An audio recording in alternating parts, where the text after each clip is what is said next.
Alexandre Dumas' life was diverse and varied, his lineage and skin color, his childhood and education, his women and children, his debut and rise to fame.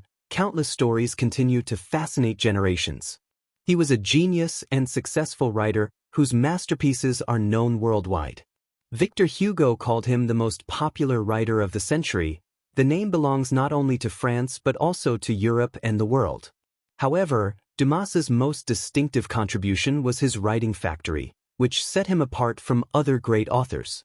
He collaborated with others or hired writers to create 37,267 characters, including 4,056 major figures, pioneering the entertainment industry. Although criticized at the time, his remains have been moved to the Panthéon in Paris since 2002. In an era where entertainment surpasses culture, a writer loved by the masses deserves such an honor.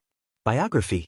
Alexandre Dumas was born on July 24, 1802, in Villers-Cotterêts, France. His father, Thomas Alexandre Dumas, was a general in the French Revolutionary Army and the son of a French nobleman and an enslaved woman from Saint-Domingue. Dumas was a rare example of a French writer of mixed race, with one-quarter black ancestry. At birth, he was a handsome white child with straight blonde hair and large blue eyes.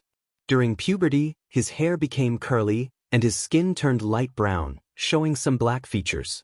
This dual social status and dual cultural identity gave Dumas a bold yet sensitive character throughout his life. Dumas' father died when he was just 4 years old, leaving the family in financial trouble. Dumas was raised with the help of relatives and his father's friends.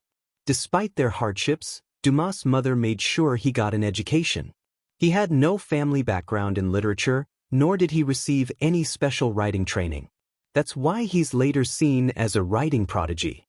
Although Alexandre Dumas was only married once, he had numerous women throughout his life, and it's impossible to tally how many mistresses he had. If we include all the women with whom he had only one-night or short-term relationships, the list would be extremely long.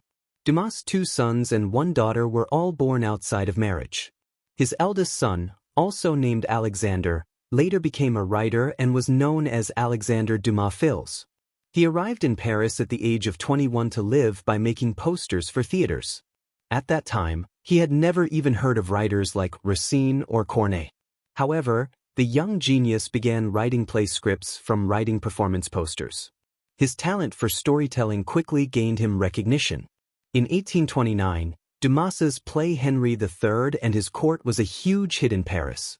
Victor Hugo wrote to him requesting tickets, thus introducing the 2 writers of 19th-century French literature. This play strengthened his position in the Parisian literary scene, establishing him as an influential writer. Afterwards, he mainly focused on novels, especially historical ones, which gained him international fame. In his more than 40-year writing career, he produced numerous novels, along with plays and travelogues.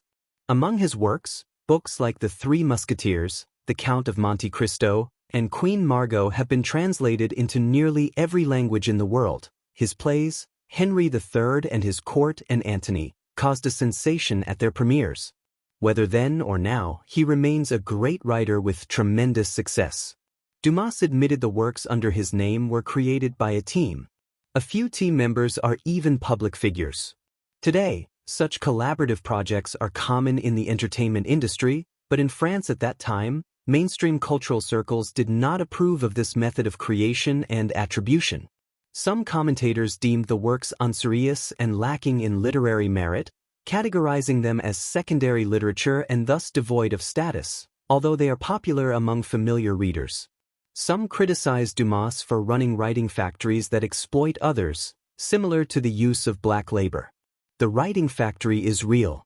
He was skilled at coordinating team members to produce work efficiently. His accomplishments are partly due to this. However, he was also known for his generosity, often helping friends and strangers alike. Many people benefited from working with him. Dumas treated his writing factory as a business, which greatly influenced his lifestyle. He needed to reach more people and know a broader society.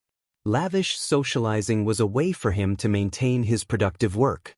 With the wealth he earned, Dumas built an estate near Paris, which he called the Château de Monte Cristo after his famous book. The castle symbolized his success. Through such expenses, he aimed to establish a prominent profile among his peers. Although Dumas made a lot of money, his lavish lifestyle often left him in debt. His lack of financial discipline caused him significant stress and financial troubles.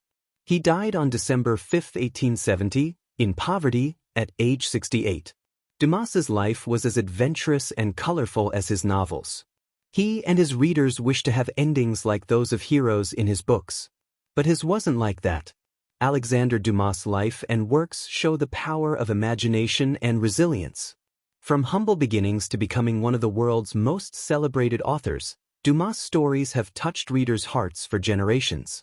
His novels, full of adventure, friendship, and heroism, inspire people of all ages to experience unforgettable and beautiful victories.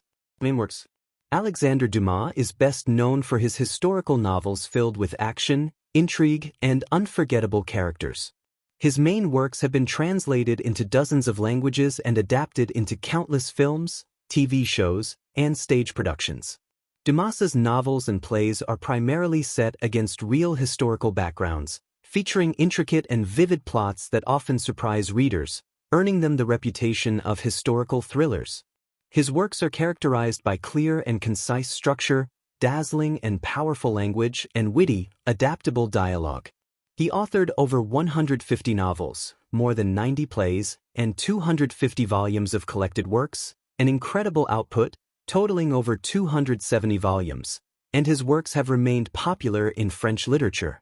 However, he depended heavily on writing for income, often hiring ghostwriters, a writing factory, which became a necessary source of livelihood. Some of his works were even ones he had never read himself, leading to a wide range of quality and drawing substantial criticism from scholars. The Three Musketeers is a swashbuckling adventure that follows D'Artagnan, a young man who dreams of becoming a musketeer, and his three friends, Athos, Porthos, and Aramis.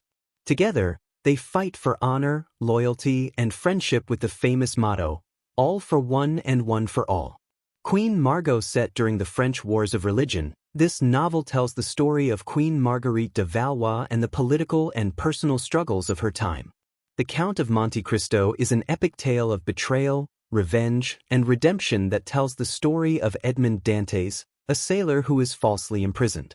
After escaping from prison, he discovers a hidden treasure and uses his wealth to seek justice against those who wronged him. The Man in the Iron Mask is a part of the D'Artagnan romances. This novel explores the mystery of a prisoner forced to wear an iron mask to conceal his identity. The story is filled with political intrigue and daring escapades.